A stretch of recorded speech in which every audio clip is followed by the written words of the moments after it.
반갑습니다.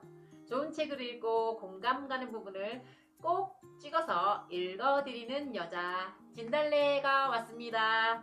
밖에는 개나리가 활짝 폈죠? 개나리 다음에는 진달래가 벚꽃이 피겠지요. 너무 좋습니다. 날씨가 너무 좋아요. 그리고요, 지난 4월 1일은요 저희 딸 생일이었어요. 제가 엄마가 된 지 28년째가 되는 날이죠. 우리 딸은 개나리만 피면 제가 오버랩이 된대요. 저도 개나리를 보면 제가 처음 엄마가 되던 날이 오버랩 됩니다. 그러면서 심장이 쿵쾅쿵쾅 뜁니다. 근데 저희 딸도 심장이 쿵쾅쿵쾅 뛴대요. 역시 부모 자식 간의 무의식은 같다는 말이죠. 그건 그렇고요. 제가 오늘 읽어드릴 책은 우주 리듬을 타라 라는 책입니다. 이 책은요 샤티 출판사에서요 출판하셨고요 디펙 초프라 님이 지으셨습니다. 디펙 초프라 님에 대해서 설명을 드리자면요, 인도 누델리에서 태어나서 하버드 의대에서 공부하신 의사 선생님이세요. 고대 인도의 전통 치유과학인 아유르베다와 현대의학을 접목하여 심신상관의학을 창안하셨대요. 그래서 대체의학 분야의 선구자가 되었다 이렇게 써있고요. 성공을 부르는 7가지 법칙이라는 베스트셀러 책을 내셨답니다. 그리고 이 책은요 이현주 님이 옮기셨는데요, 이현주 님은 목사님이십니다. 훌륭하세요. 목사님이신에도 불구하고요 금강경 그러고 장자에 대한 거, 또 노자, 그리고 바가바드 기타도 번역을 하셨습니다. 그 영적인 세계에 대해서 굉장히 영성이 굉장히 좋으신 훌륭하신 분인 것 같습니다. 이 책에 대해 소개를 드리자면요, 이 책은요 1부, 2부, 3부로 나누어져 있습니다. 1부는요 우리가 무엇이 문제인지에 대해서 나와 있고요, 2부에는 그 문제를 어떻게 처방전이 나와 있어요. 3부는 어떻게 그 문제를 뚫고 우리가 살아가야 되는지 연습하는 부분이 나와 있습니다. 네. 우리의 문제는 무엇이라고 적혀 있냐면요, 자기가 누군지 모르는 게 문제래요. 나는 누구인가? 나는 누구죠? 여러분 누구죠? 여러분은 누구십니까? 여러분은 무엇을 원하십니까? 나는 무엇을 원하는가? 이런 내용이 나와 있어요. 네. 우주 리듬을 타면 행복해질 수 있다고 되어 있어요. 그러면 제가 연습 부분에 나오는 은총 부분에 대해서 읽어드릴게요. 너무 좋은 내용이 많아서 그 부분을 읽어드리고 싶었습니다. 잘 들어보시고 공감 가는 부분이 저랑 맞는지 한번 잘 들어보세요. 네. 무엇이 은총이고 그것을 어떻게 살 것인가? 은총. 당신이 우주와 조화를 이루며 살 때, 당신의 생체 리듬이 자연의 리듬과 일치할 때, 그때 아무런 애를 쓰지 않아도 삶이 저절로 흘러가는 것, 그것이 은총입니다.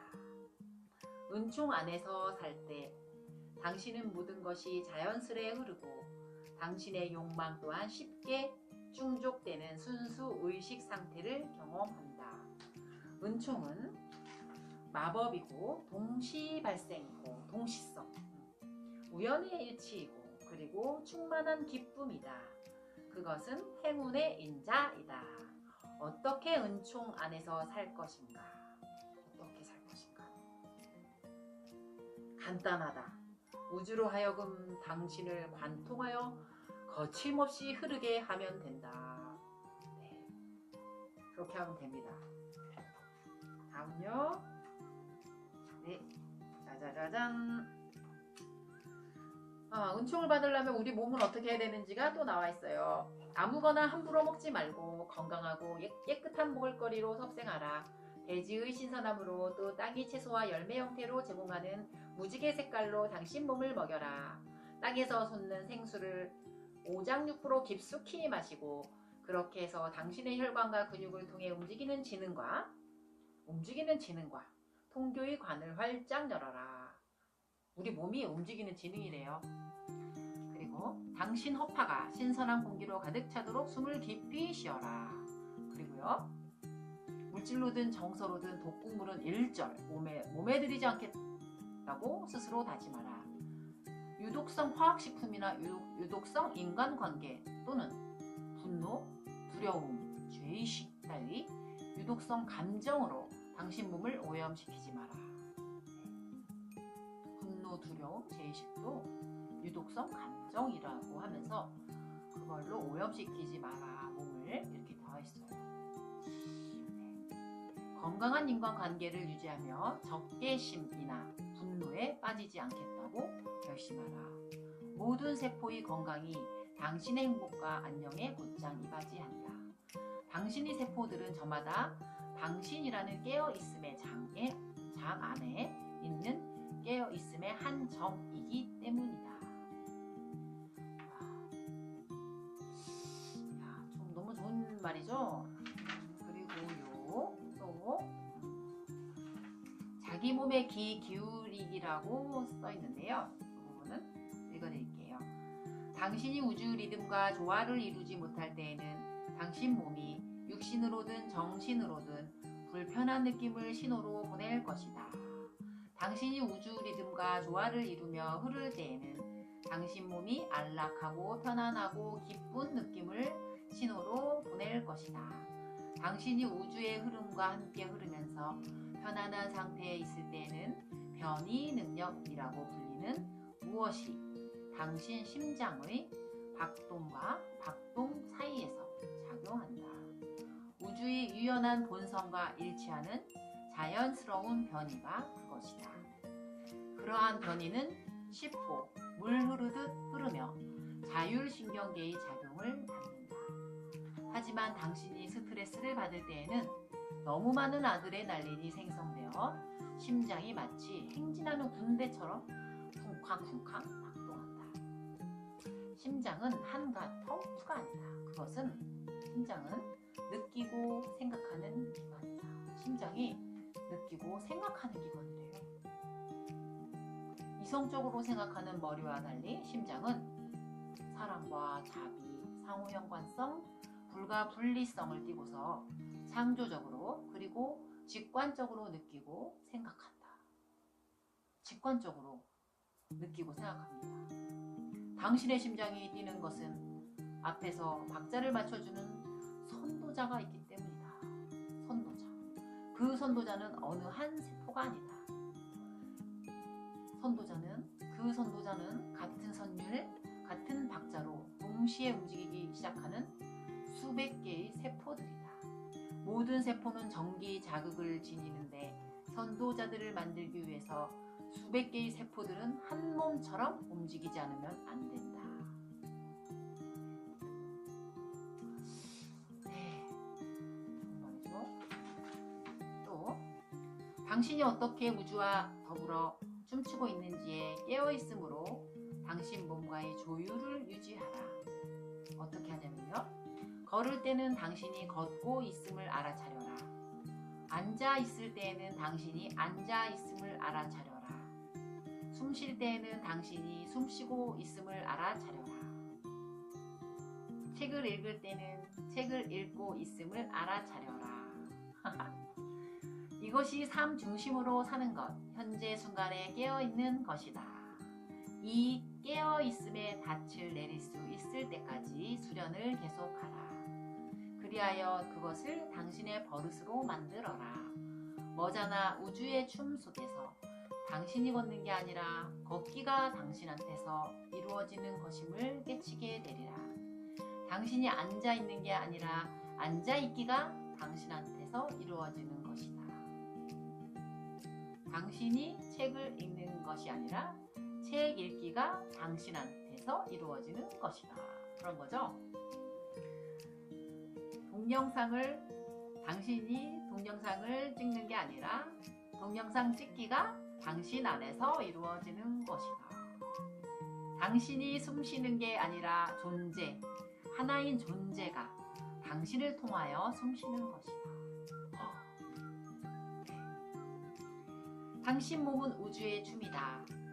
그러기에 그냥 내 몸은 우주의 춤이다. 감상만 하면 되는 거죠, 몸을. 내 몸은 우주의 춤이다 라고 한마디 하는 것이 당신이 당신한테 해줄 수 있는 가장 중요한 일 가운데 하나이다. 몸은 결국 파동일 뿐이고, 그리고 그 파동은 우주를 만든 파동과 일치되게 마련이다. 이 일치 또는 동일한 리듬의 관계로 들어가는 것을 일컬어 동승이라고 한다. 동승. 저도 이게 동승이란 거를 많이 체험을 했는데요. 그때는 동승인지를 모르고 체험을 했어요. 동승이 뭐냐면요. 동승이란 개념은 시계 5개로 흥미로운 실험을 한 물리학자에 의하여 처음 서술되었다. 그는 시계마다 같은 크기의 줄을 달고 서로 다른 시간에 줄을 흔들어 놓았다. 그런데 4시간쯤 지나자 5개의 시계추들이 같은 리듬으로 동시에 흔들리기 시작한 것이다. 당신도 언제든지 같은 실험을 해볼 수 있다. 동승은 우주적 현상이다. 그리고 그것은 착상하는 순간에 비롯된다. 아기의 리듬은 어머니의 생리를 통하여 우주 리듬에 동승하기 시작한다. 어머니 뱃속에 있는 동안은 물론 태어난 뒤에도 아기 심박동수는 어머니의 심박동수에 동승하고, 이 현상은 어머니와 가까이 있는 한 계속된다. 두 사람의 심박동수가 완전히 일치하지 않을 수 있지만 그래도 둘 사이엔 동일한 리듬의 관계가 유지된다. 여자들이 무리를 이루어 함께 살면 월경 주기가 서로 같아지는 것을 볼 수 있다. 어떤 사람과 견해가 같거나 다를 때 당신은 그와의 동승 관계로 들어가거나 거기서 나오게 된다. 당신 생각이 그의 생각과 같은 양자장을 자극하고 있기 때문이다. 내가 당신한테 동의할 때 내 호흡은 저절로 당신 호흡에 일치한다. 동승 개념 많이 경험을 해본 것 같아요. 저도요. 어릴 적에 학교 끝나고 집에 돌아올 때 친구들하고 같이 얘기하면서 걸어올 때 보면 어느 순간 보면 왼발 오른발이 맞춰서 걷는 경우를 많이 봤어요. 그게 동승일 것 같아요.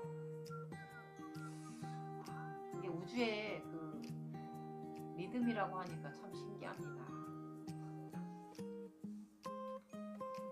그리고요, 시각. 우리가 보는 시각이 있잖아요. 시각도 몸에 많은 영향을 미친다. 눈으로 받아들이는 정보가 심박동수, 혈압, 스트레스 호르몬 등에 영향을 미칠 수 있다는 사실이 밝혀졌다. 당신이 숲이나 무지개 또는 일몰 같은 자연현상을 볼 때 나오는 뇌파와 복잡한 도심의 거리나 공장 시설 또는 주차장을 바라볼 때 나오는 뇌파의 패턴은 크게 다르다. 후각 또한 당신 몸에 큰 영향을 미친다. 사람 코를 자극하는 장미향은 기쁨과 조화를 느끼게 해준다. 어떤 향기는 몸, 마음을 흥분시키고 어떤 향기는 몸, 마음을 안정시키는 것으로 알려져 있다. 향치료, 아로마 테라피죠. 향치료를 다룬 많은 책들이 출간되었으니 당신도 그 효과를 직접 실험해 볼 수 있을 것이다. 네. 무엇을 듣든지 무엇을 보든지 무슨 냄새를 맡든지 무엇을 맛보든지 아니면 무엇을 만지든지 그 모든 감각들이 수백 분의 1초 만에 몸, 마음의 화학 구조의 변화를 일으킨다. 이를 제대로 알면 누구나 자기 몸의 화학 구조에 좋은 쪽으로 영향을 미치는 것을 선택할 수 있다. 이론적으로 말해서 만일 당신이 우주와 완벽하게 병렬한다면 우주 리듬과 완전히 조화를 이루고 또 어떤 스트레스도 받지 않는다면 당신 몸은 엔트로피, 무질서가 거의 없을 것이다. 우주의 사이클과 완벽하게 일치하여 살아간다면 당신 몸은 늙지 않을 것이다. 네, 건강해질 수 있대요. 그리고 당신 몸 마음의 리듬과 사이클에 주목하여 사는 방법이 이제 일반적인 방법이 여기 나와 있는데요. 디펙초프라님은 이렇게 말씀하셨어요. 의사이시고 뭐 마음에 대해서도 영적인 것에서도 많은 연구를 하신 분이니까 한번 이거 해보면 어떨까 참 좋을 것 같아요. 알려드릴게요. 여기 써있는 대로 오전 6시에서 오전 10시 사이 4시간 동안과 오후 6시에서 밤 10시 사이는 당신 몸의 신진대사가 더디게 이루어지는 때이다. 네. 오전 6시와 오후 6시경은 6시죠. 오전 6시, 오후 6시에는 침묵하면서 보내는 게 좋다. 오전 오후 6시와 10시 사이의 앞부분은 명상을 하고 중간 부분은 운동을 하는 것이 좋다. 특히 체중을 줄이려면 그것이 아주 이상적이다. 운동을 하면 좋대요. 명상을 하고 중간 부분은 운동. 오후 6시와 10시 사이에 운동을 하면 좋다. 그리고요, 오전 10시에서 오후 2시 사이는 신진대사가 왕성하게 이루어지는 때니까 그때 음식물을 잘 소화할 수 있는 몸이 되기 때문에 그때 식사를 든든히 하는 게 좋다. 그리고요, 오후 2시에서 6시 사이는 육체 노동을 하거나 새로운 기술을 익히는 때 활용하면 좋은 때이다. 그리고요, 새벽 2시에서 6시 사이는 꿈을 꾸기에 좋은 때이다. 잠자기에 좋은 때라는 거죠. 오후 6시경 가능하면 일몰 직전 저녁 식사하는 게 좋다. 저녁은 가볍게 먹고 취침 전까지 적어도 2-3시간 전에 밥을 먹어두는 게 좋다. 그래야 잠을 잘 잔대요. 소화도 잘 되고. 그러고 나서 밤 10시나 10시 반쯤 잠자리에 들면 잠도 잘 자고 꿈도 잘 꿀 것이다. 매우 기초적인 정보죠? 근데 기초적인 거를 해야지 됩니다. 어려운 거 할 필요가 없습니다. 그렇죠? 이상으로 우주 리듬을 타라 책 리뷰를 마치겠습니다. 끝까지 시청해주셔서 감사합니다. 구독 및 좋아요, 댓글 부탁드립니다. 구독, 좋아요, 댓글은 저에게 큰 힘이 됩니다. 감사합니다. 바이바이. 좋은 날 되세요.